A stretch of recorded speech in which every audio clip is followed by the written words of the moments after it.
안녕하세요. 한 투자자이자 차트 교육을 진행하는 조라고 합니다. 연초부터 이제 반등 랠리가 진행이 되면서 벌써 한 3개월 정도가 지났어요. 그래서 현 시점에서 향후 방향성에 대해서 한번 다뤄보고자 합니다.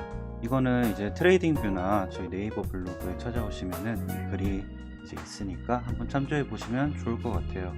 우선 가장 첫 번째로 체크해야 될 거는 이 정고점을 넘어선 비트코인이 횡보 중이라는 겁니다. 일단은 이전 차트에서 비트코인이 급등과 급락을 반복했기 때문에 사실 이 부근의 매물대는 텅 비어 있다고 볼 수가 있어요. 그래서 지금 현재 횡보 중인 여기에서 매물대를 쌓고 있는 과정이라고 생각이 됩니다. 지금 27,000에서 29,000 정도에서 지금 쌓고 있는 매물대는 시간이 지났을 때 올라가든 내려가든 다시 내려왔을 때 지지나 저항의 역할을 할 가능성이 높기 때문에 이는 꼭 필요한 과정이라고도 볼 수가 있어요. 그 다음에는 엘리엇 파동과 피보나치를 통해서 한번 확장 가능성을 체크를 해봤는데요. 엘리엇 파동 관점에서 이제 상승 3파 이후에 지금 횡보 중인 상태잖아요. 그리고 이제 저 같은 경우는 이거를 조정 4파에서 기간 조정이 이루어지고 있다고 생각을 하고 있습니다. 이 기간 조정은 말 그대로 시간을 통해서 어느 정도 이격을 잡아주는 조정이라고 보고 있어요. 그리고 나온 후에 다시 상승 5파가 나왔을 때 추정해보는 값이 약 31,000달러 정도, 그리고 만약에 더 강하게 치고 간다면은 35,000달러 정도까지는 갈 것으로 생각을 하고 있습니다. 대신에 이 엘리엇 파동 관점에서 보면은 세 번째 상승 파동이기 때문에 신규로 매수보다는 일단은 보유 물량을 좀 정리해주는 시점을 재거나 아니면 조금 더 기다렸다가 이제 숏으로 역으로 내려가는 것을 생각해 보는 것이 조금 더 손익비적으로는 유리하다고 볼 수 있습니다.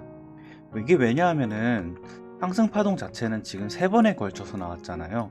이 3번에 걸쳐서 나왔는데 조정 자체는 상승 5파만 나오는 게 아니라 이 전체 부분에 대해서 조정이 나오기 때문에 간혹 가다가 이런 부분에서 매수를 한 분들은 크게 물릴 수 있기 때문에 매수를 접근한다면은 반드시 이를 생각을 해주셔야 되는 부분이 있어요. 그리고 피보나치의 확장 영역과 캔들상의 지지 저항과의 결합 관계를 한번 체크를 해봤는데요. 현재 4월 2일 오늘 기준으로 했을 때 횡보적 영역은 27,000에서 약 29,000 사이입니다. 이거는 누구나 부정할 수 없는 사실이고요. 횡보가 꽤 오랫동안 길어지고 있어요. 그래가지고 이 부분 자체가 지금 바로 여기 보이시는 마지막 전 저점을 이탈한 이후에 횡보했었던 이 매물대 구간의 박스권 하단을 두드리고 있는 모습입니다. 이거는 지금 눈에 보이시죠? 그래서 이 박스권 안으로 다시 돌아올 것인지 아니면 저항을 맞고 조정이 나올 것인지를 유심히 살펴봐야 될 것 같아요. 그러면은 제가 피보나치를 2개를 그어놨어요. 이 2개를 그어놨을 때 시나리오를 한번 측정을 해봤습니다. 먼저 왼쪽 피보나치부터 한번 봐볼게요. 왼쪽 피보나치 기준으로 봤을 때 만약에 이 28,000달러 근방에서 큰 조정이 없이 바로 급격하게 상승한다면은 아마 31,000달러에서 32,000 정도를 두드리고 바로 조정에 들어갈 가능성이 꽤 높다고 생각이 됩니다. 만약에 조정이 나오게 된다면은 이전에 전 고점 부분이었던 이 초록색 라인이 있잖아요. 이 부분인 25,000달러에서 26,000달러 부분을 두드릴 가능성이 높고요. 여기서 일단은 지지를 확인하는 게 가장 중요하지만 이 조정이 심해질 경우에는 5.382, 22,000불까지 내려와도 전혀 이상하지는 않은 부분입니다. 이런 식으로 내려오겠죠. 그리고 오른쪽 기준으로 한번 피보나치 시나리오를 볼게요. 상대적으로 좀 확장폭이 크게 잡혔는데요. 만약에 28,000 현재 가격단에서 조정이 나왔을 경우에 정고점 부분인 25,000달러 부분을 확인해 주는 것은 필수고요. 만약에 5파를 노리고 매매를 한다면은 여기서 조금 더 매수 관점으로 접근을 해볼 수가 있습니다. 하지만 이것도 세 번째 파동을 노리고 들어가는 매매이기 때문에 언제든지 조정값이 훨씬 더 클 수가 있어요. 그래서 리스크 관리상 어느 정도 비중 조절을 해서 들어가는 게 조금 효율적이라고 볼 수가 있습니다. 아니 이렇게 한 번, 두 번 상승 다 놓치고 나서 혹은 먹었더라도 욕심내서 이것까지 먹는 것보다는 세 번째 상승에서는 어느 정도 이제 내 자산을 지키는 쪽으로 접근하는 것이 좀 효율적이라고 볼 수가 있겠네요. 그리고 이거는 조금 다른 관점인데요. 만약에 외부 이슈, 그러니까 뉴스죠. 외부 이슈에 의해서 시장 반응이 나올 경우에, 아니면은 이슈가 없어도 조정 4파로 추정되는 구간에서 이 횡보 기간이 있기 때문에 가격이 어느 정도 수렴한 상태에서 슈팅이 나온다면은 한 번에 바로 35,000까지 트라이도 할 수 있습니다. 그리고 게다가 비트뿐만이 아니라 이제 알트코인들의 차트도 대부분 어느 정도 괜찮기 때문에 이러할 가능성도 되게 적지 않다고 볼 수가 있어요. 그래도 35,000불 자체는 꽤나 중요한 저항점 역할을 하기 때문에 이번 반등장에서의 어느 정도 최종 목표가가 아닐까라고 생각이 듭니다. 물론 이 이후의 상황은 조금 지켜봐야 되겠지만요. 근데 아무리 35,000불이라고 해도 이것만 믿고 35,000불까지 존버다 라고 생각할 게 아니라, 저 같은 경우에는 이런 두 가지 시나리오를 고려를 했을 때 32,000불 위에부터는 슬슬 이제 매도 전략에 대해서 조금 더 준비를 해가지고 다음 장을 대비를 하는 시간을 가질 것 같습니다. 다음에 마지막으로 좀 체크를 해볼 건요. 다음에 체크를 해볼 건 CME 비트코인 선물에 대한 갭입니다.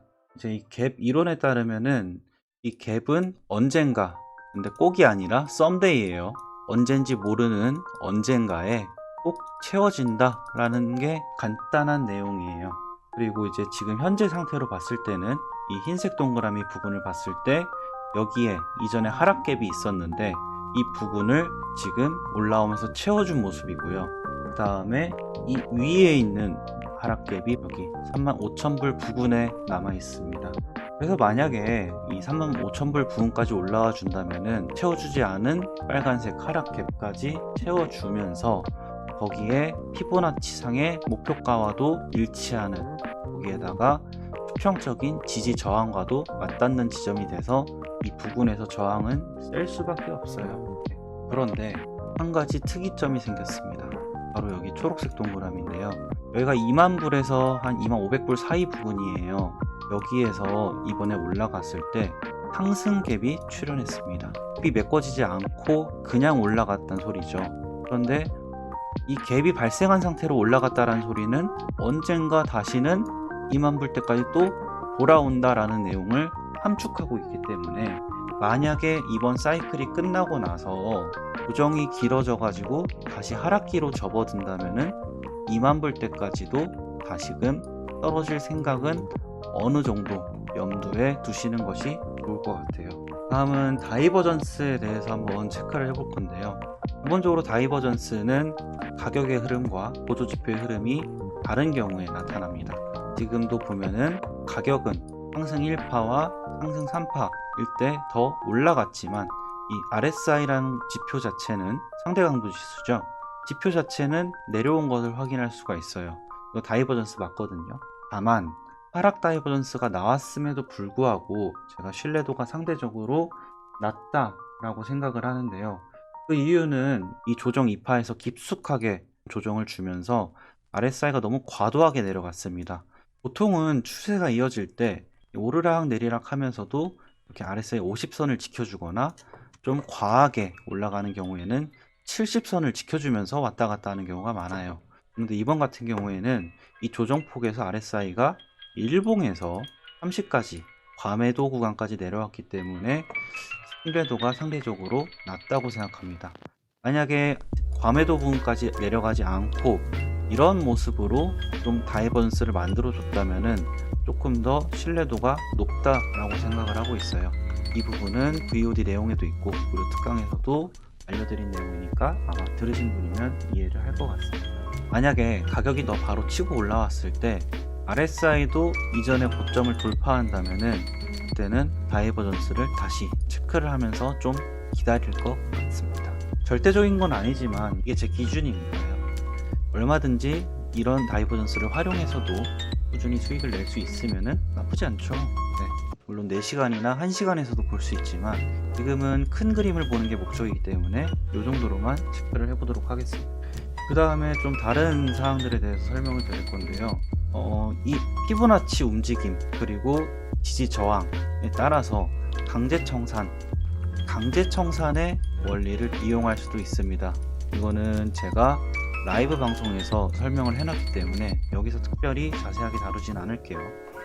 그런데 만약에 이 강제 청산가, 그러니까 리퀴데이션 프라이스가 이런 지지 저항과의 목표가와 일치한다면은 그 가격대가 기존의 포지션을 잡고 있는 사람들이 청산을 당할 때 내가 청산됐는데 올라가더라, 내가 청산됐는데 내려가더라, 이런 상황이 발생할 수밖에 없는 겁니다. 그래서 이런 부분도 한번 체크를 해보시고 보시면은 조금 더 신뢰성을 올릴 수가 있을 것 같아요. 그리고 약간 별도로 설명을 드리자면은 나스닥이나 이제 모멘텀 측면에서도 그 분석글에서는 간단히 기재를 해놓았지만은 일단은 지금 확실한 거는 지금 상승세가 확실히 나오고 있더라도 이걸 큰 그림으로 보게 됐을 때는 어쨌든 이거는 하락장 속에서의 반등장이라는 거 꼭 잊지 않으셨으면 좋겠습니다. 그래서 무작정 상승장으로 갈 거야 라고 해서 현물을 존버하는 방법도 틀렸다고 말씀드리고 싶진 않아요. 하지만 지금 선물을 거래하는 트레이더라면은, 그리고 기술 분석을 통해서 조금 더 효율적으로 거래를 추구한다면은 어느 정도 반등 자리에서는 일부 청산을 하면서 대응을 하시는 게 좋을 것 같다라는 생각입니다. 네, 이렇게 글로 쓴 내용들을 유튜브로 처음 찍어봤는데요. 귀찮으신 분들을 위해서 세 가지로 요약을 해보겠습니다. 일단 첫 번째, 저 같은 경우는 추가 상승을 조금 더 확률적으로 높게 보고 있습니다. 여기에서 부가는 32,000불 그리고 35,000불 정도입니다. 아마 32,000불이 넘어가면은 매수를 해서 먹기보다는 좀 기다리면서 매도 타이밍이나 아니면은 더 강하게 상승한다면 그때 맞춰서 다시 한번 타점을 해볼 것 같아요. 그리고 두 번째, 현 상황에서 조정이 나올 경우에는 우선 당연하게도 먼저 이 원고점 부근을 지지하는지를 확인할 것 같아요. 일단은 반등 타점으로 이제 공략을 해볼 수는 있겠지만은 지금 좀 마음에 걸리는 거는 아까 말씀드렸던 CME 비트코인 선물 갭이 2만 불대에 있다는 거, 그리고 꼭 조정이 아니라 하락으로 전환해서 얼마든지 떨어질 수도 있다라는 것이기 때문에 조금 더 보수적으로 생각한다면은 그 아래까지도 생각을 하고 있습니다. 그리고 마지막으로 제일 중요하게 말씀드릴 거는요, 방금 말씀드렸지만 지금은 어디까지나 대세 상승장이 아니라 하락장 속에서의 반등장이라는 거 꼭 잊지 않으셨으면 좋겠습니다. 이게 욕심을 제어할 때 큰 그림에서의 상황을 꼭 인지하시고 가신다면은 조금 더 효율적으로 판단을 내리실 수 있지 않을까 생각이 드네요. 네, 이렇게 영상 봐주셔서 감사하고요. 이제 이렇게 브리핑에 관련해서는 유튜브 동영상을 통해서 전달드리도록 하겠습니다. 모르시는 부분들이 있으면은 혹은 이해가 안 가시는 부분들이 있으면 언제든지 댓글 남겨주시고요. 자세한 설명은 하단에 참조란을 보시면은 있으니까요. 한번 보시면 이해가 편하실 것 같아요. 이 영상이 조금이나마 도움이 되셨다면은 좋아요와 구독 부탁드리도록 하겠습니다. 지금까지 조스크립토의 조였습니다. 감사합니다.